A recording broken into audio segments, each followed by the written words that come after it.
Bulging eyes that fate espied. Have you ever sensed an invisible guardian watching over your daily life? Good evening, and welcome to Swamp of the Lost. Tonight, we explore Japanese folklore where giant toads, gama, are feared for their malevolence. These creatures bring misfortune to humans. But could an ordinary toad defy this legacy? Prepare for a tale that challenges myth in the toad's enigma.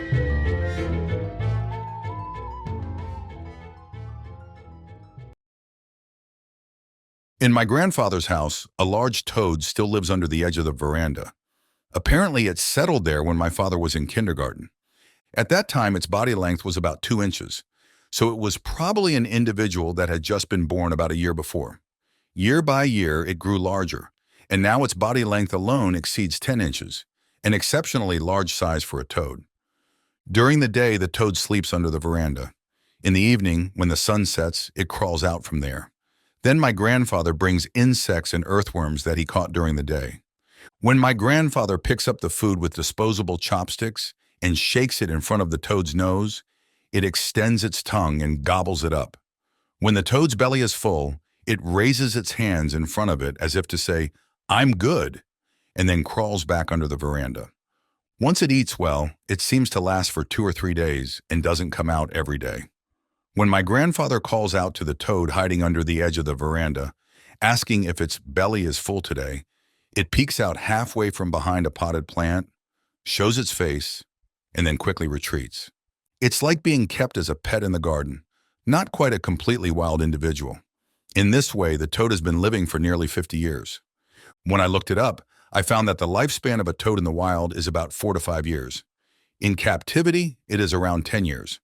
I heard that among the individuals kept in research facilities, some have lived for more than 30 years. But the 50 years at my grandfather's place is probably living too long. In the past, there was a folk belief that those who have lived for an exceptionally long time become yokai, and somehow I can't help but nod in agreement. If it were in a different era, it might have been used as a tool for a kind of sorcery. In fact, this large toad does have some qualities of a yokai.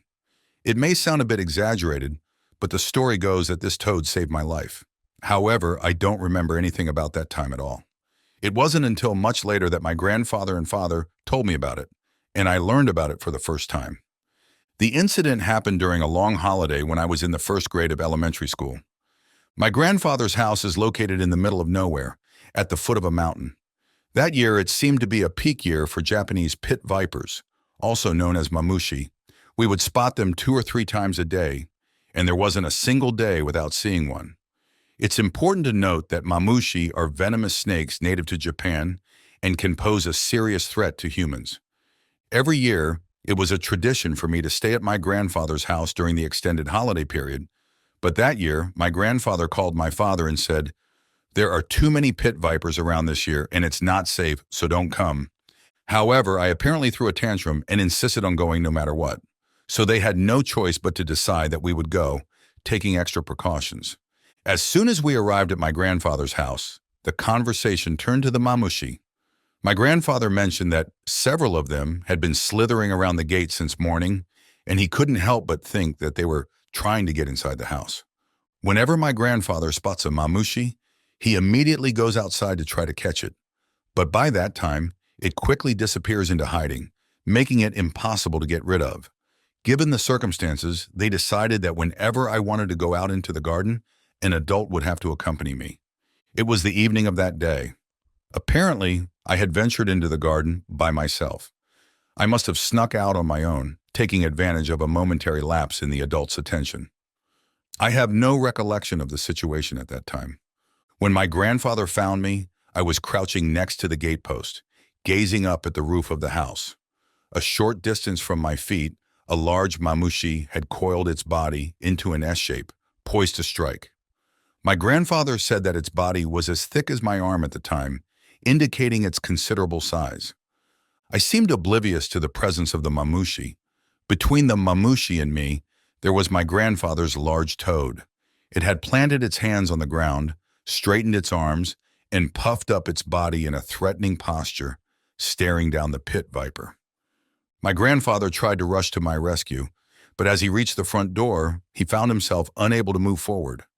Suddenly, he lost his nerve, and his legs froze. Every time he attempted to step forward, a vivid image of the large pit viper striking at me flashed through his mind.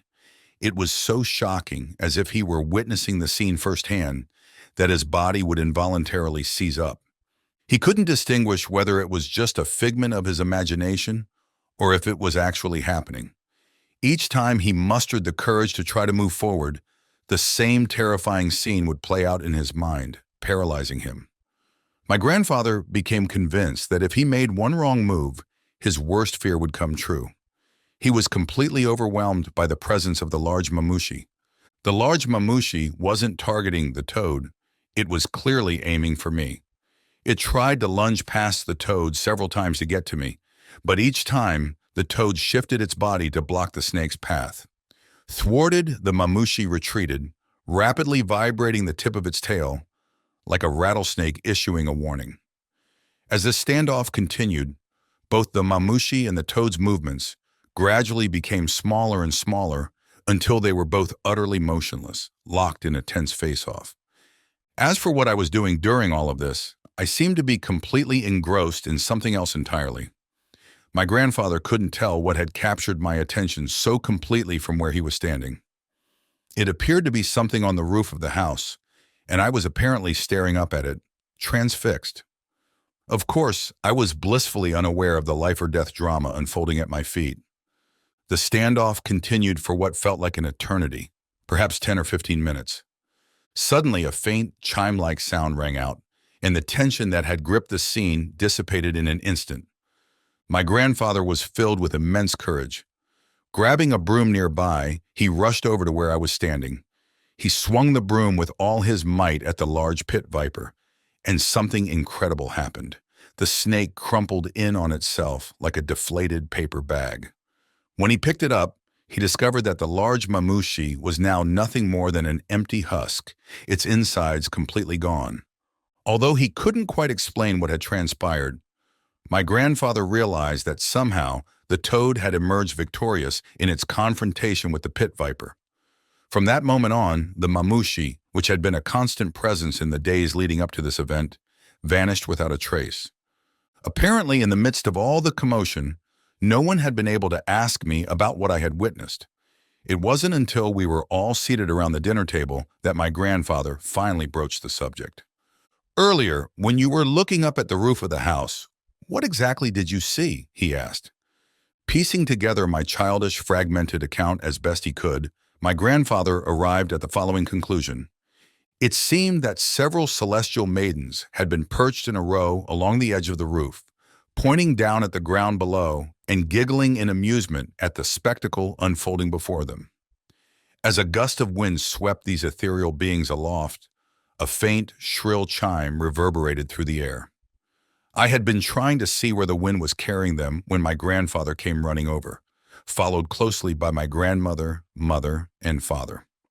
They all made a huge fuss over me and quickly ushered me back inside the house. As a result, I never got the chance to see where the heavenly maidens had disappeared to. In my young mind, the events of that peculiar day had somehow been processed as nothing more than a vivid dream. The next day, when my grandfather tried to ask me about the incident again, he realized that I had completely forgotten everything that had happened. I couldn't remember a single detail from the day before. It wasn't until many years later, when I was in middle school, that I first heard this story. At a family gathering, someone brought up the incident and asked if I remembered it. Of course, I had no recollection of it at all. That was the moment I discovered the incredible events that had taken place when I was just a young child, a secret that had been kept from me all those years.